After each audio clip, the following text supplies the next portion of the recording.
जाइए, चाहे हिंदू धर्म में पैदा होके जाइए, चाहे मुस्लिम धर्म में पैदा होके जाइए, चाहे ईसाई धर्म में पैदा होके जाइए, जो आया है जैसे आया है वैसे ही उसको इस संसार से जाना है।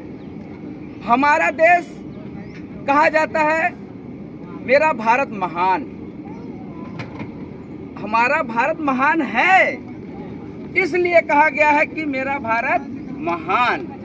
अब क्यों कहा गया है मैं बता रहा हूं। शायद ही कोई ऐसा देश आप पाएंगे जहां पर उस देश का नेतृत्व करता दूसरा होता है। ये हमारे देश का हाल है और हमारे देश के नौजवान कहां भटके हुए हैं उन्हें खुद ही नहीं पता हुआ है। पढ़ाई करने जाएंगे तो पढ़ाई में मन नहीं लगता है, कमाई करने जाएंगे तो कमाई में मन नहीं लगता है, उनको अच्छी चीज बताई जाएगी तो अच्छा चीज अच्छा नहीं लगता है, वो करेंगे अपने मन का ही। और यही आज हमारे पूर्वज भी करते आए।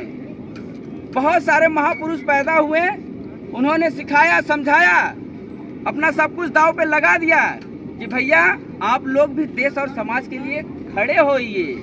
लेकिन बस हम बीए किए हैं, हम एमए किए हैं, हम पीएचडी किए हैं, इतनी सारी डिग्री आप लोगों ने क्यों ली है?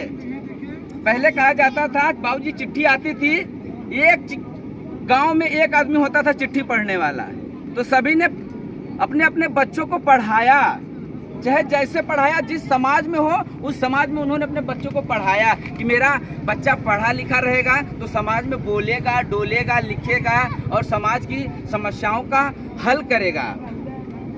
हमारे महापुरुषों ने कहा है कि जिस समाज में कोई दल नहीं उस समाज का कोई बल नहीं है, और जिस समाज में कोई दल नहीं उस समाज की समस्याओं का कोई हल नहीं। तो भैया दल का मतलब होता है संगठन। आप चाहे जहां रहिए, आप 5 ही लोग हैं एक गांव में, तो आप लोग आपस में प्रेम और सामंजस्य बना के रखिए। पता चला आपकी डांड मेल की झगड़ा हुआ तो आप बोलना डोलना छोड़ दिए। आप लोगों का जो है खेत खलियान का झगड़ा हुआ तो आप लोग उसको देखना ही छोड़ दिए। आप लोगों का थोड़ा सा तू मैं हुई तो आप कहेंगे भैया हम उनके यहाँ जाते ही नहीं हैं। तो आप समाज और देश का विकास कैसे चाहेंगे? कैसे होगा मेरा देश महान? यहाँ तो हर कोई बैठा है बेईमान। तो हम बेईमान बनने के लिए पैदा हुए हैं? तो जीवन में कुछ करने का उद्देश्य बनाइए और बोलना डोलना पहनना खाना ये सब सीखिए। हमारा ये उद्देश्य नहीं है कि हम आपको आगे बहका दें, आप हमारी तरफ चले आइए, आप हमारे चेहरे को चमकाइए, हमारे संगठन को चमकाइए। कदापि नहीं है। आप अपने आप को चमकाइए, अपने विश्वास को, अपने विचार को बढ़ाइए। आपने जो पढ़ा है, लिखा है, सुना है, समझा है, उस पर अमल करिए, उसी प्रकार अपना जिंदगी जी। हालांकि स्वामी विवेकानंद जी ने कहा है किसी एक विचार को आप अपने जीवन में उतार लीजिए, आपका जीवन सफल हो जाएगा। आपका इस पृथ्वी पर जन्म लेना जो है सफल हो जाएगा, सार्थक हो जाएगा। लेकिन आज तक कोई उद्देश्य ही नहीं है हमारे जीवन का।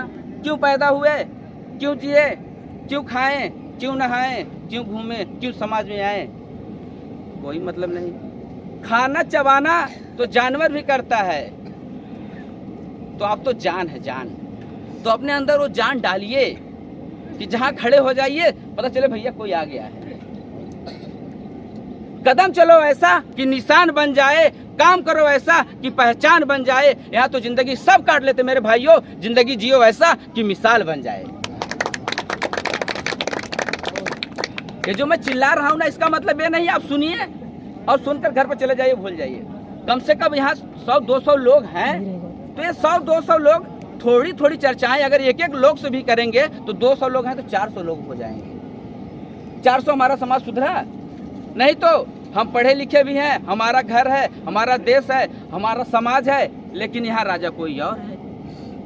मुगल आए जिस समय क्या स्थिति थी हमारे देश की? अंग्रेज जब आए हमारे देश में क्या स्थिति थी? कोई संगठन नहीं, सब अपने अपने में मस्त हैं। कोई अपना खेत जोतवाने में मस्त है, तो कोई अपना घर बनवाने में मस्त है, तो कोई नाचने में मस्त है, कोई गाने में मस्त है। सब अपने अपने राग में मस्त हैं। आज किस किस प्रकार से हमारे महापुरुषों ने देश में लड़ाई लड़ी, बलिदान हुए और देश को आजाद कराया। जी हमारे आने वाली पीढ़ी, हमारे आने वाले भविष्य में देशवासी देश को हमारे सुंदर बनाएंगे, सब मिलजुल के रहेंगे, एकता का जो है बात होगी। लेकिन यहाँ तो रोज का रोज बट रहे हैं हम। पहले हम जात में बटे, फिर हम धर्म में बटे, फिर हम उपजाति में बटे और आज हम भाई भाई में बट रहे हैं। फिर यहाँ ही बटना हमारा खत्म नहीं हुआ, हम आगे बढ़े। अब हम संगठन में बदल रहे हैं। संगठन का उद्देश्य क्या होता है? कोई संगठन, कोई राजनीतिक दल या कोई सामाजिक संगठन खराब नहीं होता है। समाज का वह व्यक्ति जो अपने पर्सनल उद्धार के लिए कह लीजिए आप, या तो पर्सनली खुद को बढ़ाने के लिए वो आता है, अपने जात, अपने धर्म और अपने समाज की सिर्फ बात करता है और लीडर बन जाता है और 10-20 लोग चल देते हैं उसके पीछे, वो लीडर बन जाता है और अपने समाज को बांट देता है। फिर वो भूल जाता है कि मेरा समाज क्या खा रहा है, क्या पहन रहा है, हमारे समाज को क्या चाहिए, हमारे देश की आवश्यकताएं क्या है। आज हमारे गांव का विकास क्यों नहीं हो रहा है पता है? क्योंकि हम गांव वाले इसके खुद जिम्मेदार हैं। बहुत कड़वी सच्चाई है, आप लोगों को माननी पड़ेगी। हमारे उत्तर प्रदेश का मुख्य रूप से ले लीजिए, हम लोग उत्तर प्रदेश के रहने वाले हैं। बंबई में जहां पहाड़ है आप लोग देख रहे हैं, ठीक है, राजस्थान में जहां बालू है, समझ रहे हैं, झारखंड बिहार में जहां जंगल ही जंगल है, बताइए वहां विकास हो जा रहा है, वहां पे सड़क, नाली, नल की व्यवस्था हो जा रही है और हमारा उत्तर प्रदेश सबसे सुंदर है। लेकिन यहाँ पर विकास क्यों नहीं हो रहा है? क्योंकि हम और आप अपने आप को हमेशा बस चंद चीजों के लिए अपना विचार बदल लेते हैं।